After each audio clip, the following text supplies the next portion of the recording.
So today we will discuss our Patterdale's vocal type of dogs and also comparing them to the Irish Staffordshire Bull Terrier working lines that I had here before this dog. So first off, to summarize it very quickly, no, they are not vocal dogs. They are very silent on average. So they are not excessive barkers at all. The only thing is they are quite spirited, especially for the hunt. So for example, when they see a cat, they can react quite vocal at that time point. The Staffy, if they are seeing cats as prey, might also be quite vocal. But on average, they are a little bit more vocal than Staffys in my opinion. Irish Staffys, that is. So, to come back to the point, why aren't these type of dogs vocal? Well, first off, this is a catch dog type of dog, so not a dog that tries to bark at its prey, the quarry so to say in hunting terms. So it does not have any benefit to be vocal other than alarming the quarry that you're coming and preparing it for an engagement. So it's better to be as silent as possible. That's one. The other point is that if you're hunting, some people are hunting with how you say permits, and other people might not be hunting with permits. So especially those that are not hunting with permits, e.g. poaching, would love a dog to be as silent as possible, not give away the activity that they are attending to. Same with the black collar, also beneficial there. If you're hunting at night and might not be having all the permits, then it's good that your dog is not too colorful, so it does not reflect light. Only the eyes can reflect light then, like you all see with predators. Cats, if you shine your light in them, or martens or even rats. So, all being said, this is a dog developed to be a catch type of dog, also a dog owned by a lot of people who are not very wealthy, so they just wanted something that could add a little bit of money to their income stream, and therefore made a dog that is good as possible to do so. So if that is the case, why are they then a little bit more vocal, especially when they are spirited for quarry than our Irish Staffordshire Bull Terriers? Irish Staffordshire Bull Terriers are also spirited type of dogs, but they are bred for either badger baiting, so a part of the sport, and that also Patterdale Terriers attend to, but there's only the last part to pull the quarry out of the dig.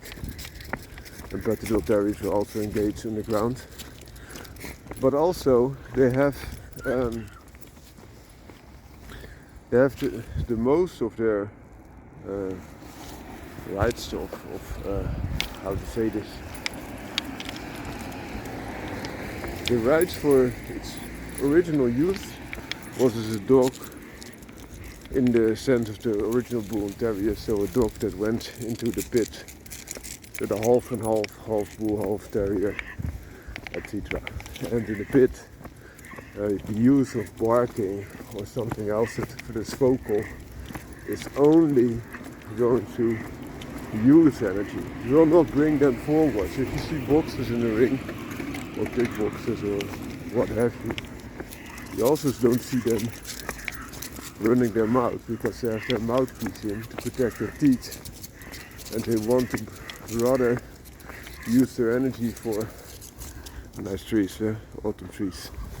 Rather use their energy for getting air in and out, so their cardiovascular system to give it the oxygen that it needs, but also rather use their energy for something that puts them closer to winning the bout, so to say. And that's the same with Bull and Terriers, like the Irish Staffordshire Bull Terrier, which created a quite strong dog. Also a dog that has a very high pain threshold, which further adds to that, of course. Patterdale Terriers also have a high pain threshold, but there's always a boss above boss, and dogs that bred for the pit, of course, are exclusively used to withstand a great amount of damage. I'm not saying that the damage that Patterdale Terriers tend to, when engaging especially bad terriers, to be smirked about because the damage is enormous. A bad terrier is an extremely strong animal with good jaws and strong claws. If you don't know so, I will tell you, but everything from the marten family is in the mammal family, so those that give milk to their children, like dogs and cats and etc. The strongest mammals there are, pound for pound. So for each pound or kilogram or whatever you use for your weight, there's nothing stronger than the muscles in a marten. So that gives them the superior strength, and also they don't back down for dangers. They are quite brave despite their size. They falsely, in my opinion, mention that weaseling out is a bad thing, but some weasels only weigh 100 grams and they take on rabbits of 1 kilogram or more, and oftentimes also win. Not saying that a rabbit is an extremely strong animal, because they are not, but they pack a good kick. The thing is, why they mentioning weaseling out is that the weasel is always extremely active. And why is that? Because a weasel needs energy to sustain its body. It needs to eat its own body weight in a day.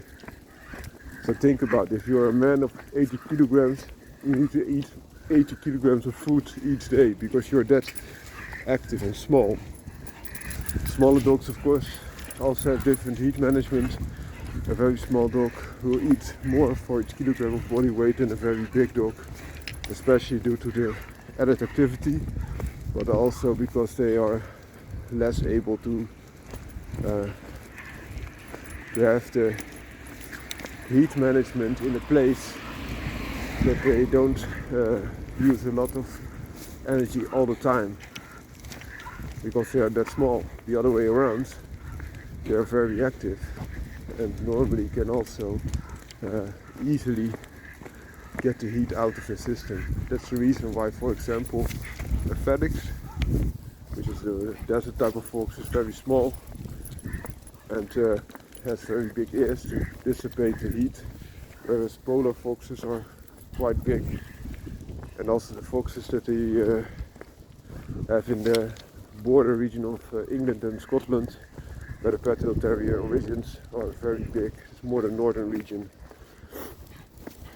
and thereby also more able to withhold the heat instead of losing it. Have a great day. Out.